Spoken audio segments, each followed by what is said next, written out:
anaran'i Jesosy daholo eo amintsika rehetra. Faly miara-banao amin'ny anaran'i Jesosy ny tenako a.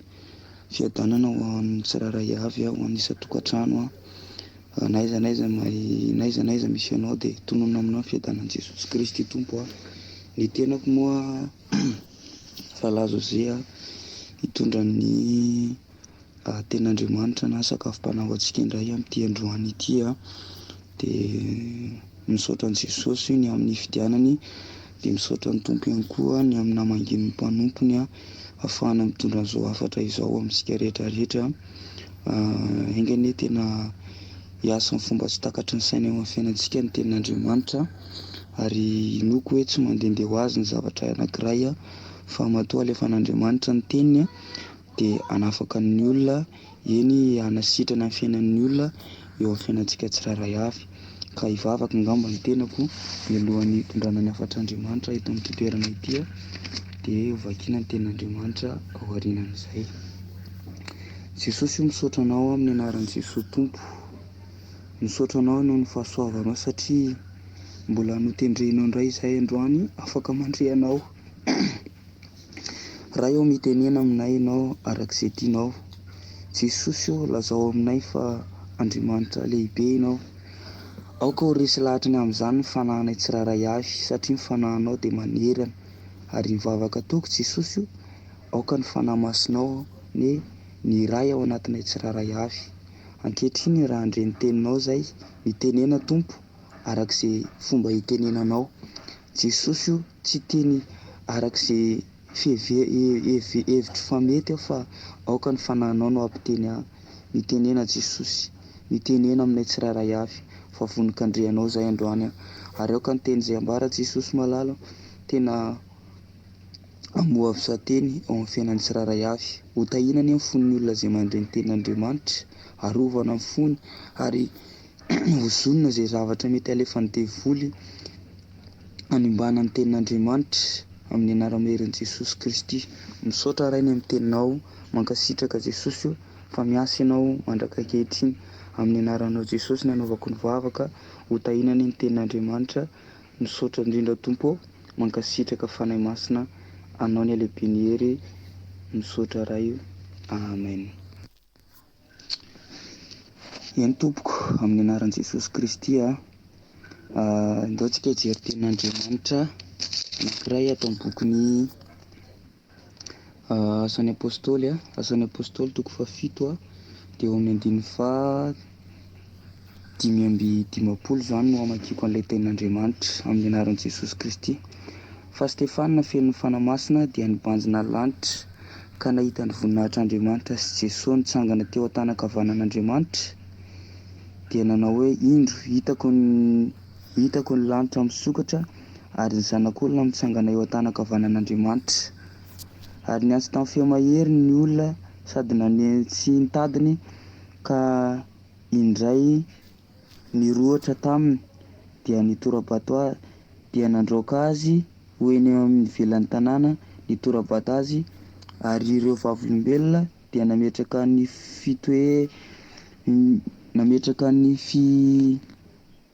fitantanany teo anilan'ny tongotry ny zatovo anankiray atao hoe Saoly.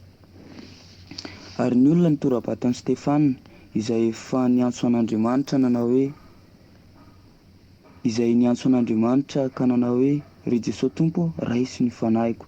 Dia nandohalika izy ka niantso tamin'ny feo-mahery Tompo, azo atao elony anie izao ota izao. Ary rehefa nilaza izany izy dia nodimandry. Eny ary raha lasa ranabavy ray aman-dreny ray tena hoe mpiaraka hazakazaka ato amin'i Jesosy Kristy Tompo zavatra mampahery dia teto amin'ity tantaran'i Stefana ity Stefana moa araka ny efa fantatsika tsara fa lehilahy tena hoe feno fanahy masina izy ary izay mihitsy ny hoe rehefa feno fanahy masina izy dia nibanjina ny lanitra voalazan'ny tenin'Andriamanitra dia nahita ny voninahitr'Andriamanitra sy Jesosy Tompo nitsangana teo ankavanan'Andriamanitra izy dia nampahery hoe izany ny zavatra natrehan'i Stefana teo amin'ny fihazakazahany araka nanompo an'Andriamanitra. zavatra tiako entina sy amparezana antsika dia zao hoe Andriamanitra te hitondra fiainantsika ho amin'ny voninahitra Andriamanitra. Ny tiako amparezana antsika tsy hoe zao tsika manompo an' Jesosy zao, izao fanompontsika an'Andriamanitra zao tsy hoe maty makany an-danitra ihany fa ety ambony tany ny fiainantsika dia hanehoan'Andriamanitra ny voninahiny any an-danitra any koa tsika rahatrizay ala eto amin'ity tany fandalovana ity dia ahitsan'i Jesosy Kristy Tompo mitsangana eo an-tanankavanan'Andriamanitra ray dia hanompo azy sika. Ny zavatra misy anefa amin'izao mpanandry antsika zao be dia be amin'ny ankamaroan'ny kristianina maro mandalo ady miara-panahy, tena hoe tsy tafatsangana mihitsy izy anatina fiainam-bavaka. Zany Stefana zany raha ny Baiboly ny jerena dia lehilahy feno fanamasina, lehilahy tena nahita fitity anatrehan'Andriamanitra izy, tena hoe nahita fitity anatrehan'Andriamanitra izy ary tena nitady ny fomba rehetrarehetra mba hahafahany maneho fa Jesosy Kristy ny Tompo ary nandeha nitory ny filazantsara izy, nanao ny asa zay nampanaovan'i Jesosy azy. Misy ten'Andriamanitra amin'ny bokin'i Jaona hoe raha misy tia ao izy dia ny asa ataony ny ataoko ihany koa. Zany hoe tena hoe le fanoloran-tenan'ny Stefana mihitsy ny tena nampahery anahy teto tena hoe hatramin'ny fahafatesana tsy nanakana anazy fa nanehoany mihitsy naneho foana naneho an'i Jesosy Tompo izy. Androany zao dia te hisarika ny sainao ary te hampahery anao hoe raha ianao no teo amin'ny toeran'i Stefana tena naneho azy hatramin'ny farany ve ianao. Fa ny tiako amparezana antsika tsirairay avy dia zao hoe betsaka ny zavatra tsy maintsy lalovantsika amin'izao fanompoana an'Andriamanitra zao, mampirisika anao manentana anao aoka ianao tena ho tonga olom-bavaka. Za aloha voalohany indrindra mba ahafahan'Andriamanitra mba ahafahanao tena hoe ahitanao voninahitran'Andriamanitra miasa eo amin'ny fiainanao, satria tsika akory rehefa manompo an'Andriamanitra tsy hoe tsy marary intsony tsika, tsy hoe tsy mandalo ady intsony tsika, tsy hoe olona andeha lalana volamena foana ny fiainantsika, fa tsika ary ny tena hoe ampandalovin'Andriamanitra ny olana, ampandalovin'Andriamanitra ny aretina, ampandalovin'Andriamanitra ny ady maro isan-karazany mba ahafahan'Andriamanitra maneho ny voninahiny amin'ny fiainantsika. Satria tsika tsirairay avy ireo misarika kely ny sainao hoe ianao io dia nofidian'Andriamanitra, nisolon'Andriamanitra teo amina toerana anankiray ianao mba ahafahany maneho ny voninahiny, mba ahafahany manala anao amina toerana anankiray hoentiny amina toeram-boninahitra. Amen. Dia tsara ho tadio tsara hoe tahaka ny hazo anankiray any anaty ala zany, hazo anankiray any anaty ala, ny hazo anankiray iny mandalo zavatra be dia be iny zay vao lasa tonga fanaka mamirapiratra ao anatin'ny tokantrano, lasa fanaka miambon-nahitra. Dia tahaka an'izany ihany koa tsika, fa nefa ny zavatra misy anefa dia zao hoe be dia be ary maro ampino kristianina mandalo ady izy tahaka ny hoe kivy izy ny amin'ny zava-misy hatrehany, ohatran'ny hoe tsy manana hery hitsanganana intsony izy. Zay mahatonga na milaza antsika hoe voalohany ahafahan'Andriamanitra maneho ny voninahiny eo amin'ny fiainantsika dia tsika feno fanamasina, tsika mangetaeta an'Andriamanitra. Raha misy olona ety mangetaeta an'Andriamanitra, Baiboly dia mampianatra fa mahafa-po ny fanahy mangetaeta Andriamanitra, mahafa-po ny fanahy mangetaeta izy. Ary Jesosy Kristy ihany koa dia tahaka izany hoe raha ny velona miboboka ao anatinao, ny fanamasina ry havana malala, nentin'Andriamanitra mampidina ny fitiavana an'Andriamanitra anatin'olona. Raha misy olona zany efa manomboka kamo izy mivavaka, raha misy olona efa manomboka heta mavesitra ao anazy ny mivavaka mifandray amin'Andriamanitra, mivavaha ianao hangatao ny fanamasina, tokony ho tsapanao hoe mangetaeta an'Andriamanitra ianao. Zay ke mahatonga le hiran'erika hoe mangetaeta anao, maniry mafy anao, tsy vitan'ny herinay, tsy vitan'ny volanay, fa milanao hatrany hatrany, milanao mandava-taona. Saika raha efa herinao izay hira izay ataoko hoe maniry mafy anao, fa izay mihitsy ny tokony ao anatintsika, hipololotra ao anatintsika. Dia izao hoe ninona zavatra miseho, ninona zavatra mandalo eo amin'ny fiainanao dia manomboka misy fiadanana foana ao anatinao ary manomboka hampandresy anao foana Andriamanitra. Ary izay mahatonga ny bokin'ny Korinthiana nampianatra hoe fa manoatra ny mpandresy isika amin'ny alalan'i Jesosy Tompo, tahaka ny hoe Jesosy zany miady, tahaka ny zareo ny boxeur reny zany, boxeur rehefa mandresy le ekipa anankiray de ny olona rehetrarehetra eo na ny vady aman-janany na ny ankohonany rehetrarehetra lasa miara-mandresy miaraka aminy, zany hoe izy miady fa ny ankohonany sy ny ray tam-po aminy manoatra ny mpandresy. De tahaka an'izany tsika Jesosy Kristy miady ho antsika fa itsika ilay manoatra ny mpandresy. Noho izany mampahery anao androany, toany mampahery anao, mandrosoa mampahery anao, ninona zavatra atrehanao, ninona zavatra lalovanao, ninona zavatra atrehanao eo amin'ny fiainana, anehoan'Andriamanitra ny voninahiny zany, anehoan'Andriamanitra fa ianao de manana Andriamanitra velona. Tsy mampanina zay mety filazan'ny olona anao, mety mitsara anao ny manodidina, mety manao tsinitsinina anao ny olona. Ry havana malala Stefana teto tena hoe nandeha tamin'ny fomba rehetrarehetra izy, nanehoana fa Jesosy Kristy lay maty velona indray, nitsangana izy mba hamonjy ny olona rehetrarehetra.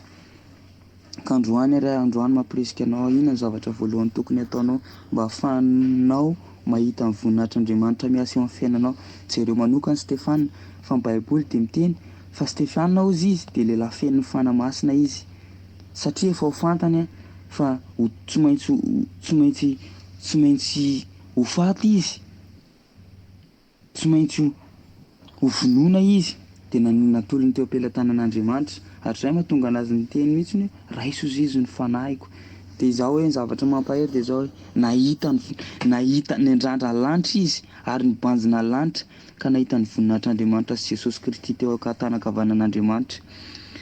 Noho izany de izao hoe mety tsy hitovy amin'ny cas Stefana ny cas misy anao, fa te hampirisika anao aho hoe toroy foana Jesosy Kristy, satria tsika io de tsy velona ho amin'ny tenantsika, fa izao hoe ozy ny tenin'i Jesosy mampahery sady mahafinaritra hoe raha misy ty ahy de ny asa ataony ataoko ihany koa. Ianao io ve samy joro eo anatrehan'ny mpiara-miasa aminao, any anatin'ny ao amin'ny toerana misy anao io, ao amin'ny domaine hitoeranao io, afa mba miresaka n'olona momba an'i Jesosy Kristy ve ianao, sa ianao menatra afaka mivelatra ny amin'ny zavatra nomen'i Jesosy ianao ve ianao? Fa zany no antoka ahafahan'i Jesosy maneho ny voninahiny eo amin'ny fiainanao. Ny tiako tenena de izao hoe tsy hoe maty mankany an-danitra, fa zany mihitsiny. Ary tsika ara de izao hoe rehefa nanolo tena teo anatrehan'i Jesosy sika, ny fanoloran-tenantsika teo anatrehan'i Jesosy de izao hoe anaraka anao mandra-piala ny fofinaiko, ka hatraiza ny fanoloran-tenanao, hatraiza. De izao hoe ndana toreo amin'ny olona rehetra fa Jesosy efa naneho fitiavana lehibe taminao, ambarao amin'ny olona rehetrarehetra fa Jesosy ilay tonga hitady sy hamonjy ny very. Toreo amin'ny olona rehetrarehetra fa tonga Jesosy, izy ny mpamonjy. Tsy maninona na tsy heno anao ary ny olona, lazao amin'ny olona, na ho tebatebain'ny olona ary ianao tahaka ny Stefana, na tsy heno anao na ataoko hoe tsy haiko na handalo fanenjena tahaka ny ahoana ary ianao, masahy mijoro. Fa rehefa mijoro an'Andriamanitra ianao de Andriamanitra koa sahy hijoro ho aminao, sahy hijoro ho anao zay miatrika ady, ho anao zay miatrika olana, ho anao zay kivy, ho anao zay very hevitra, ho anao zay mety hoe latsaka ny ara-panahy, efa tsy manana fiainam-bavaka intsony ianao, marefo ny ara-panahinao, ndana miverena indray mifandraisa amin'Andriamanitra, verena indray mivavaka eo anatrehan'Andriamanitra, miverena indray manontany, mijery an'le point natonga anao nafana fo, natonga anao nahery indray. Misy eran'i Joseph Dafy iny mampahery hoe fony aho vao nalala nandrosy ny salasala. De ny refrain-le hira de mampahery anahy rehefa mihaino an'iny hira iny hoe ity ao tompo, hiveriny indray ozy izy. Ka eto ihany koa de mampirisika antsika tsiraray avy, zao vaninandro iainantsika zao de vaninandro be dehibe amin'ny olona mihemitra amin'ny fitiavana an'Andriamanitra. Ary ny Baiboly moa any am-parany any azy izy de hena ny fitiavany maro. Ka ho anao zay mandre an'izao antso zao de izao hoe tian'Andriamanitra ianao hiverina amin'le etaeta fahiny, tian'Andriamanitra ianao tena hoe hirehitra indray, fantatro izy ny asanao, fa raha mangatsika ianao na matimaty de aleoko ny vavaka. Ka tsy Andriamanitra rehefa mijery antsika de tsika mafana fo, tsika tena mirehitra ho an'Andriamanitra mba ahafahany mampahita ny voninahitran'Andriamanitra eo amin'ny fiainantsika. Ka tsika mety mandalo olana, tsika mety mandalo ady, mety misy aretina indraindray, fa reny rehetrarehetra ireny anehoana ny fahalehibiazan'Andriamanitra. Raha mifantoka amin'ity tany ity ianao dia tsy hahita ny fahalehibiazan'Andriamanitra miseho amin'ny fiainanao mihitsy. Fa mampahery dia izao hoe nizaniza kristianina mifantoka amin'ilay fahalehibiazan'Andriamanitra, mijery fahalehibe ny momba azy noho ny eto amin'ity zao tontolo zao ity. Satria Jesosy anie efa niteny lehibe ozy izy ao anatinareo, ka iza ny ao anatinao, iza ny ao anatinao. Eto amin'ity tany ity zavatra anankiroa ihany: ratsy Jesosy dia ny fanaratsy, ratsy Jesosy dia ny devoly. Tsy misy mihitsy ny eo anelanelany ka amapirisika anao Jesosy ao anatinao, aza vela atory izy, aza vela ho rendremana izy, aoka hirehitra mihitsiny, ianao le tonga fanasina. Mampahery be le teny Jesosy hoe ianareo ozy izy ny fahazavan'izao tontolo zao, ianao ny fanasina. Fanasina zany raha lasa ranabavy dia zao hoe mitondra tsiro zany, manome anitra zany, mampangetahetany maro. Zany hoe ny fanasina, ny sira, rehefa hohanina ny sira dia lasa mangetahetany ny olona. Ka ianao zany tahaka ny fanasina ianao, tahaka ny fanasina ianao. Rehefa mihinana anao ny olona dia ianao le manome tsiro. Ao anatin'ny orinasa iasanao io ianao no manome tsiro ao. Ao anatin'ny orinasa iasanao io ianao no fahazavanao, ianao no hitan'ny olona, ianao no hitan'ny olona. Jesosy Kristy ao anatinao no hitan'ny olona. Mety mijery anao ny olona hoe tahaka ny tsisy an'Andriamanitra, fa zao ianao dia filazantsara an'i Jesosy Kristy na aiza toerana alehanao. Tsofoka rano anie ianao ampandresy anao Andriamanitra, hiaraka aminao ny fanampiany fanamasina, hiaraka aminao ny taridalana avy any amin'Andriamanitra. Dia ho hitanao fa izay zavatra tiany Jesosy hampanaovina anao dia ho vitanao zany miaraka amin'Andriamanitra, miaraka amin'ilay herin'Andriamanitra izay efa nomeny Jesosy antsika. Satria Jesosy no miteny hoe mahatsara aho ozy izy ny fialako dia alefako ny fanamasina, alefako ny fanan'Andriamanitra hiaraka amintsika tsirairay avy. Dia mampahery antsika tsirairay avy eto amin'ity toerana ity, tahaka ny Josefa. Josefa anie na dia ataoko raha hoe nanana vision lehibe tamin'ny Andriamanitra, fa nefa mba hahatanteraka an'ilay vision an'Andriamanitra be dia be ny zavatra nolalovana. Nandalo fanenjehana izy, nanenjika azy ny rahalahiny, namido andevo izy, tany am-pigadrana izy, namadika azy ihany koa ilay olona niaraka nigadra taminazy tao, tsy nahatsiaro anazy akory azy. Fa ny andro anankiray ny fotoanan'Andriamanitra, nanehoan'Andriamanitra, efa fotoanan'Andriamanitra. Ka eto ihany koa te hisarika kely ny sainao hoe Andriamanitra dia manana ny antony sy ny fotoanany eo amin'ny fiainanao io, eo amin'ny zavatra atrehanao io, eo amin'ny zavatra lovanao io. Fa ny teny fikasan'Andriamanitra sy ny programan'Andriamanitra eo amin'ny fiainanao dia tsy maintsy tanteraka. Inona fa reto ankonany reto ihany dia tamin'ny alalan'i Josefa ihany no namonjenan'izy ireo. Ka mety mandala tsarotra ianao, mety mandala zavatra be dia be ianao, aoka ho fen'ny fanamasina mandrakariva ianao fa zany miantoka anao tsolava, miantoka anao tsolava eny am-pandehanana, miantoka anao tonga ny amin'ny arrivé, any amin'ilay destination finale izay hitondran'Andriamanitra antsika tsirairay. Hoy teo taminao hoe tsika io dia fanaka miamboninahary tsika, hanehoana ny voninahitr'Andriamanitra, tahaka ny hazo lehibe anankiray izay any anaty ala, mandalo tsofa, mandalo fanapahana, mandalo grevy, mandalo be dia be ny zavatra iaretany, ny zavatra iny vao tonga, tahaka ny hoe mifanaka mamirapiratra ao anatin'ny tokantrano. Mety mbola zerazera, mety mbola hitsakitsahana, mety mbola betsaka ny zavatra, fa amin'ny andro anankiray izy rehefa mandalo finition, ahositra vernis, mangirangirana, hitan'ny olona amin'izay dia amidy, dia lasa mipetraka amin'ny toerana manan-kaja. Dia tahaka an'izany tsika tsirairay avy io, manomboka ho hitan'ny olona fa ianao io dia mitondra ny anaran'i Jesosy Kristy. Ka eto dia te hampirisika antsika rehetrarehetra hoe rehefa nifidy anao Jesosy dia nifidy anao izy olona manana maha izy azy, nifidy anao izy ho fitondrana ny anarany, nifidy anao izy mba ho be dia be ny olona vonjena amin'ny alalanao. Satria Jesosy Kristy mitoetra sy monina ao anatintsika tsirairay avy. Inona amitenako anazy angamba dia izao hoe tsika tsirairay avy ireo dia tahaka ny Stefanina rehefa fen'ny fanahy masina, tsy maintsy mbola ahita ny voninahitr'Andriamanitra. Ary na ianao raha mbola hanana vavolombelona goavana ianao eo amin'ny fiainanao io fanehoan'Andriamanitra ny voninahiny eo amin'ny fiainantsika tsirairay avy.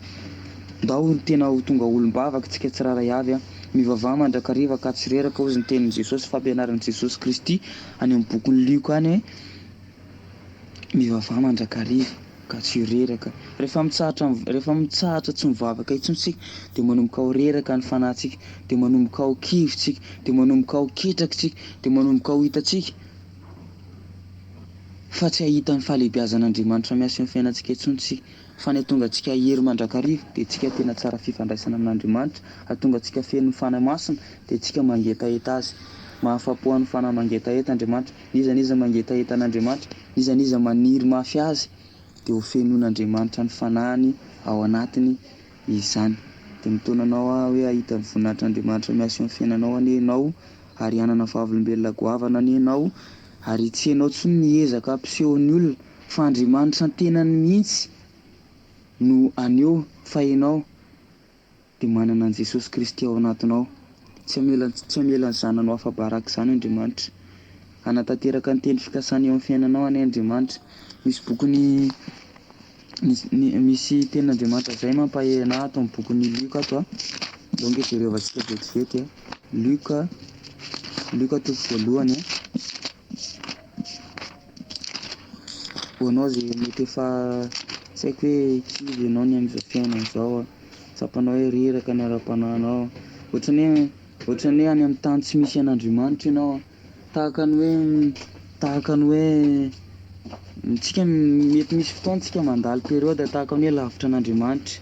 Misy mpanompon'Andriamanitra anakizay raikiray zay nampianatra hoe izy zany niaraka nandeha tamin'Andriamanitra rehefa mandeha izy eny an-dalana de tahaka ny hoe hitany mihitsy ny diatongotr' olona anankiroa de diatongony tahaka ny hoe anazy sy Andriamanitra, fa rehefa nandalo fotoana am'izay izy diatongotra anankiray ihany ny hitany de nalahelo izy hoe tsy miaraka amiko intsony ve zany Jesosy, tsy miaraka amiko intsony ve zany Andriamanitra.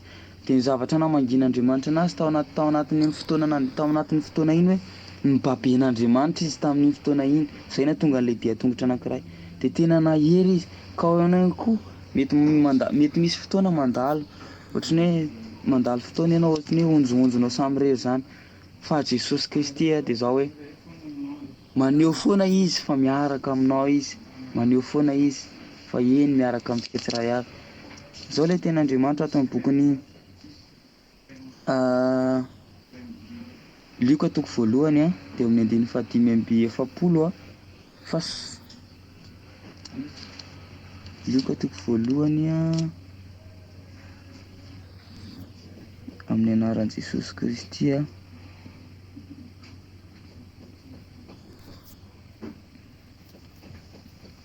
amin'ny andiny fahadimy amby efapolo. Sambatra raha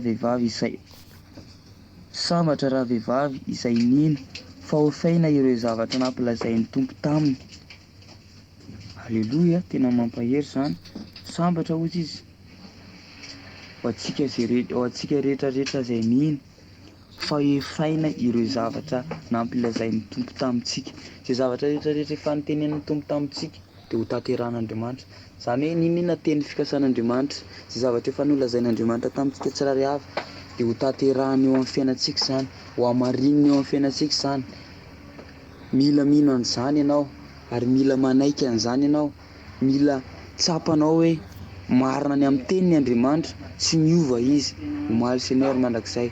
Ka ianao mety mbola ao anatin'ny aretina, mety mbola ao anatin'ny olana, mety mbola ao anatina zavatra be dia be hatrehanao, fa ny tenin'Andriamanitra de marina, tsy miova izy afaka maneho ny voninahiny eo amin'ny fiainanao Andriamanitra, afaka hanana vavolombelona goavana ianao amin'ny zavatra hatrehanao io, fa androany ndao manana fiainam-bavaka. Zay ny fampianaran'i Jesosy Kristy hoe Andriamanitra va ozy izy de tsy hanome rary ny olom-boafidiny izay mitaraina aminy andro aman'alina. Amaly ianao ankary ary Andriamanitra, ianao zay mitady anazy ao mangingina, amaly ianao ankary ary Andriamanitra, hanome rariny anao izy amin'ny anaran'i Jesosy Kristy. Hitanao any Andriamanitra, amoakanao amin'ny fandraisana mihezingesina ny Andriamanitra, ninona ady hatrehanao, ninona olana mety hatrehanao. Izao ny tanjon'i Jesosy Kristy na ny tanjon'Andriamanitra amin'ny fiainantsika, hitondra antsika ho amin'ny fitahiana makany amin'ny voninahitra. Ka mirary ianao hahita amin'ny voninahitr'Andriamanitra, mirary ianao isehoan'Andriamanitra ny voninahiny anenao voninahitra de ho an'Andriamanitra rery ihany raha ho avy Jesosy eny amin'ny raha lanitra de antsika tsiraray avy ahita an'i Jesosy Kristy eo an-tanankavanan'Andriamanitra, ahita ny voninahiny antsika tsiraray avy manana fiainam-bavaka, manana olom-bavaka, famantarana amin'izao andro farany izao dia manomboka miaina ny fitiavany maro an'Andriamanitra, manomboka latsaka ny ara-panan'ny olona. Fa ianao kosa dia aoka tahaka ny voromahery, elatra ny akarany tahaka ny voromahery izany ry havana malala, izay misidina any amin'ny faratapony indrindra tsy mety reraka, tena hoe voromahery tahaka an'izany tsika tsirairay avy. Izay miandry an'i Jehovah ozy izy dia mandroso hery, elatra ny akarany. Ka mirary ianao tena ho tonga ho tahaka ny voromahery ianao, ao amin'ny tamin'ny fihazakazahana ho tonga ny amin'ny arrivée dia any an-danitra izany fa noho izany ty tany ty eto amin'ity tany tsika dia izao hoe anio ny vonany eo amin'ny fiainantsika ny Andriamanitra tahiny tompo manokana eny ianao. Raha eo misaotra anao any amin'izay tenin'Andriamanitra nambarako teto izay Jesosy io tsy anteny fa anao, misaotra anao fitaovana fotsiny ihany Jesosy io tsy nitsinona akory ny tenako mifono aminao any amin'ny tenako manokana mamelaray amin'izao fotoana izao Jesosy, iza mandre ny afatra izay nambarako teto amin'ity toerana ity, hanangana ny ara-panahiny ianao, ametraka indray ianao fa ianao ilay rano velona miboiboika ao anatin'ny tsirairay avy, manomboka ao anatiny indray ilay fentanentanana amin'izao fampona an'Andriamanitra ao, manomboka hetsika indray ilay afom-panahy ao anatiny, manomboka angeta an'Andriamanitra, manomboka ao anatin'ny tsirairay avy ilay afo miredareda amin'izao fampona an'Andriamanitra izao. Jesosy io nizaniza Jesosy malala androany dia ho tahaka ny Stefana dia ahita an'Andriamanitra, ahita an'i Jesosy Kristy eo an-tanankavanan'Andriamanitra, ahita ny voninahitr'Andriamanitra miasa izy. Raha eo androany amin'izao fotoana izao tena ho feno ny fanahy masina ny tsirairay avy satria andro ny fanahy masina izao vaninandro izao, fenoana ny fanahy masina ny tsirairay avy. Raha eo nizaniza mangeta eta androany, tsofoka rano amin'ny anaran'i Jesosy Kristy ho feno ny fanahy masina ny tsirairay avy. Ka ary ny fanahy masina ny atonga an'izy ireo ho filazantsara an'i Jesosy Kristy na aiza toerana alehany, na any am-piasana na anatin'ny tokantrano, amin'ny toerana rehetra amin'ny anaran'i Jesosy Kristy ho tonga ho vavolombelon'i Jesosy eny tsirairay avy. Miteninao Jesosy nefa milaza fa azo hery izay amin'ny ilatsahan'ny fanahy masina ao anatinay ka ho vavolombelona na aiza amin'ny toerana rehetra alehanay. Misaotra Jesosy io, misaotra Tompo fa tena tianay ianao amin'ny anara maherin'i Jesosy, ho tahinany amin'ny fonay velona sy mahery ny tenin'Andriamanitra. Misaotra Jesosy io, amen. Ho tahiny Tompo daholo tsika tsirairay avy, rahalahy Joseph eo amin'ny groupe Junacea no nitondra sakafo mpanao amintsika tsirairay avy. Tia antsika Jesosy misaotra Tompo tahin'Andriamanitra daholo ary tsika rehetra.